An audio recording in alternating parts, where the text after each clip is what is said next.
I'm Dr. Ken. This is my game wall, and this is a game. It's Tsuro by Tom McMurchie. It's published by Calliope Games. It's for 2 to 8 players, ages 8 and up, and it takes 15 to 20 minutes to play. Its subtitle is The Game of the Path, and as you can see from the cover, it's definitely got an oriental thing going on. Alright, so how do you play? I want to play! The object of Tsuro is to be the last dragon standing as you and your competitors travel around the board along paths printed on these tile cards. If your dragon flies off the edge of the board, you lose. Losing to your friends does nothing for your chi. Here's the setup. Lay out the board and let each player select a dragon stone. Oh, the pretty colors! Find the dragon tile and set it aside. Turn the other tiles face down, mix them up, and let each player pick 3 to form their hands. Form the others into a face-down stack and put the dragon tile at the bottom. You could just leave the dragon tile off to the side, but it could get lonely and grumpy. I try to avoid making dragons grumpy. The oldest player goes first. Starting with the first player and going clockwise, each player places their stone on one of the tick marks on the margin of the board. Placing your stone next to another player is an aggressive but risky move. It's safer to start far away from the other players. After all the stones are placed, the fun begins.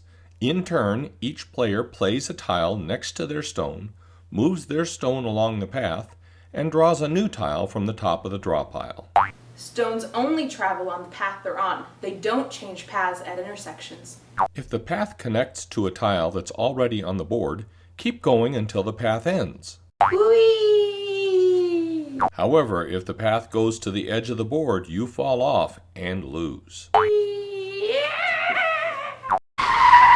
You are not allowed to play a tile that takes you off the board, unless you have no choice. At some point, someone will play a tile that is next to someone else's stone as well as their own. Whee! When that happens, the player who played the tile moves everyone's stones. Of course, you want your stone to stay on the board and the others to fall off. Whee!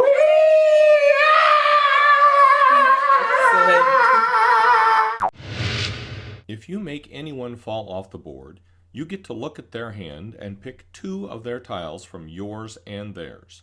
The rest gets shuffled into the draw pile. If you made yourself fall off, nobody gets to look at your tiles. They get shuffled into the draw pile. Then you draw your 3rd tile from the draw pile and play continues. At some point, the draw pile is likely to run out, revealing the dragon tile. If that happens, instead of taking a new tile, the next player will take the dragon tile and keep it face up in front of them, and people will play with fewer and fewer tiles.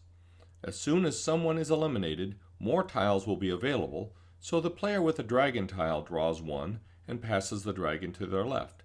This keeps going until there are no more tiles to draw, or until everyone is back up to 3 tiles. The person whose stone is last to stay on the board wins. What happens if the player with the dragon tile is eliminated? They pass it to the player on their left. Any more questions? Yes. What happens if all the tiles are played and more than one player is left? Those players tie for the win. Any more questions? Yes. What happens if everybody falls off the board in the same turn? Well, then those players tie for the win. Any more questions? Yes. Pancakes or waffles? Waffles. There, you learned it. Thanks for watching. I'm not Caitlin. I'm not Anthony. And I'm not Dr. Ken. Now turn off the screen. Let's go play.